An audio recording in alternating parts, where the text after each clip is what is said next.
আজই ডাউনলোড করুন আর এনজয় করুন আপনার পছন্দের শো। দেখুন, আমার জীবনে একটা নতুন শুভ সূচনা হতে চলেছে। সেখানে যদি আপনারা না থাকেন তাহলে সেটা অসম্পূর্ণ থেকে যাবে। তুই বারবার এই কথাগুলো কেন বলছিস বলতো? আমি নতুন করে সবকিছু শুরু করবো, শুনতে পাচ্ছিস না তুই? জানি তো, কিন্তু অতীতটা অস্বীকার করবি কি করে আনছো? আমার কোনো তোর অতীতটা অস্বীকার করবি কি করে? দেখতে পাচ্ছি তো পুরোনো অ্যালবামটা নিয়ে বসে আছিস।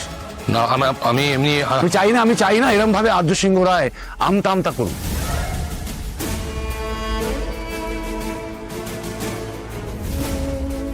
হ্যাঁ থাক, ঢাকা থাক, নাহলে নাহলে কি বল না। মানে আমি কি অপরাধ করেছি বলতে পারিস? কি অন্যায় করেছি? আমি তো কোনো অন্যায় করিনি। তাহলে এক কথা তুই বারবার আমাকে কেন বলিস?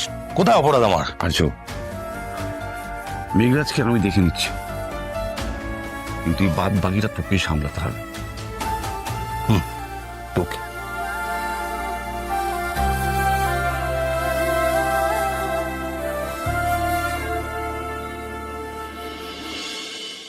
অপু, আমার না ভেবে এত আনন্দ হচ্ছে যে আমাদের উপর বিয়ের বেনারসি কিনতে যাবে লাল টুকটুকে বউ আমাদের। আচ্ছা, তুই লাল রঙই পরবি তো নাকি অন্য কোনো রং? অত শত জানি না, সবাই যেটা পছন্দ করবে সেটাই নিয়ে নেব। কিন্তু বাবা তো এখনো এলো না। ওই যে এলেন। কি গো, তোমার এতক্ষণ সময় লাগলো কেন? কোথায় গেছিলে? কাজ ছিল। কাজ ছিল? তা কি কাজ ছিল, কতক্ষণ লাগবে এগুলো তো আমাকে জানিয়ে দিয়ে যাবে, নাহলে তোমার মেয়েকে উত্তরটা দেবো কি করে?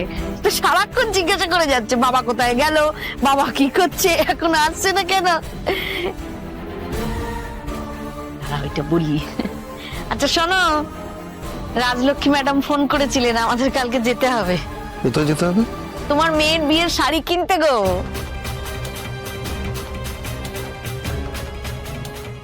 হ্যাঁ, এটা খুব ভালো হবে। কেউ থাকবে না তো, এই সুযোগে সমীরকে বাড়িটা দেখিয়ে নেওয়া যাবে। শোনো, উনি চাইছেন যে আমরা সবাই গিয়ে দেখে পছন্দ করে অপুর শাড়িটা কিনি, বুঝলে তো? হ্যাঁ, ভালো কথা তো। মেলি ব্যাপার, তোমরাই যাও, আমাকে এসবের মধ্যে রেখো না, আমার এখানে অনেক কাজ আছে গো। তুমি কাজ নিয়েই থাকো, ছেলেলি ব্যাপার নিয়ে উনি তোমাকে যেতে বলেন। উনি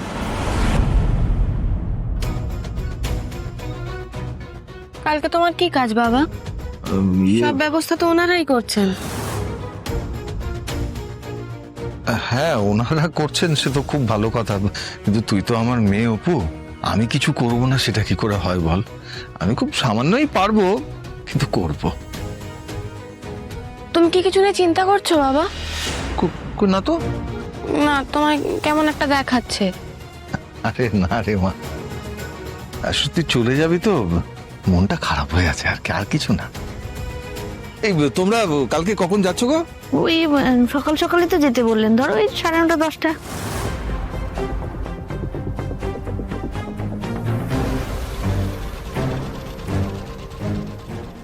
হ্যাঁ সমীর, বলছি কাল সকালে তোমার একটু সময় হবে?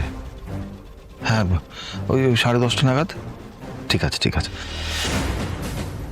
হ্যাঁ তাহলে 10:30 নাগাদ চলে এসো, কেমন? হ্যাঁ ঠিক আছে, রাখছি।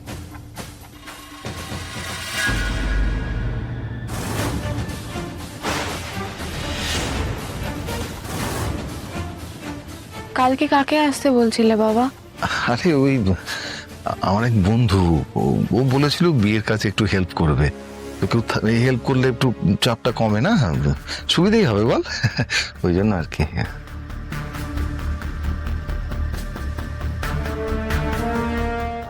যে কোনোদিন কারোর হেল্প চায় না, আজ নিজে ফোন করছে।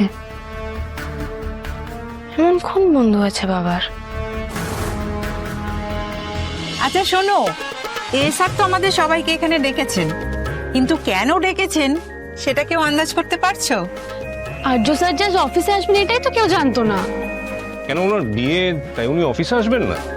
তোমার বিয়ে ঠিক হোক বিমল, তখন দেখবো তুমি কি করো। ঠিক বলেছো, তখন তুমি যদি লম্বা ছুটি চাও সব ক্যান্সেল হয়ে যাবে। Good morning. Good morning sir. এই স্যার আসছেন। Good morning. Good morning sir. Good morning. Good morning. আপনাদের মনে হচ্ছে যে আমি হঠাৎ করে কাজ অফ করে আপনাদের কেন এক হতে বললাম, কি এমন বলবো? আমার অফিসে আসার কথা ছিল না, এমন একটা ঘটনা ঘটছে আমার লাইফের সাথে, সেটা আপনাদের সাথে শেয়ার না করলেই নয়, আপনাদের শেয়ার করতেই হবে। আপনারা নিশ্চয়ই জানেন কি স্যার? মানে যে ব্যাপারটা ঘটতে চলেছে। কি হচ্ছে? আমরা তো কিচ্ছু জানি না।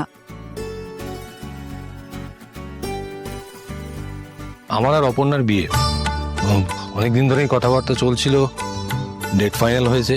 দেখুন, আপনাদের সকলকে আমি আমার এক্সটেন্ডেড ফ্যামিলি মনে করি। আমার বিয়েতে আপনারা আসবেন না এটা তো হতে পারে না, আপনাদের আসতে হবে।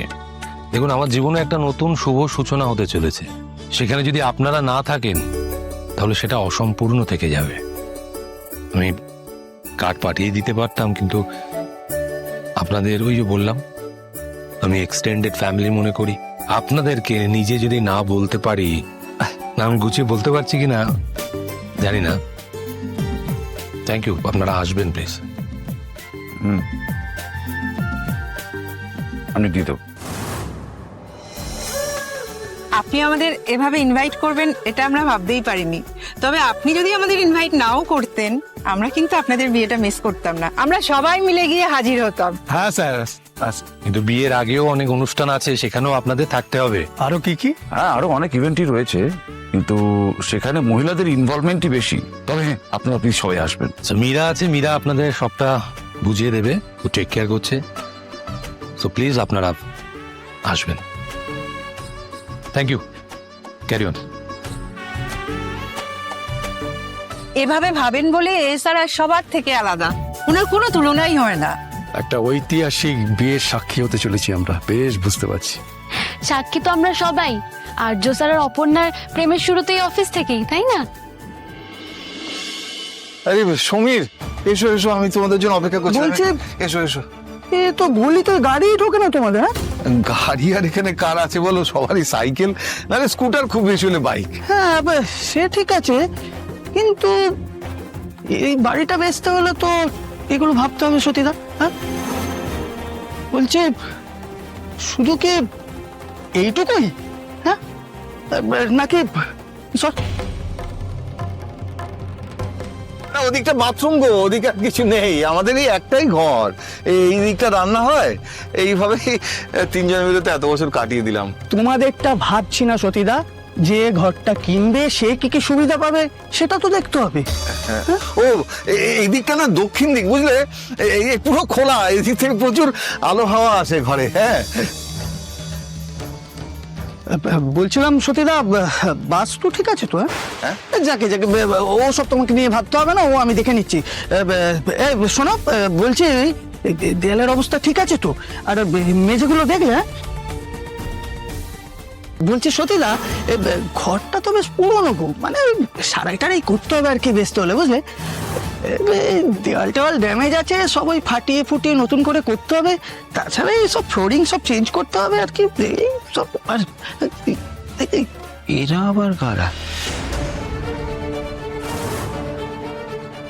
ও পুরা চলে আসবে, হাতে বেশি সময় নেই, যা করা তাড়াতাড়ি করতে হবে আমাকে।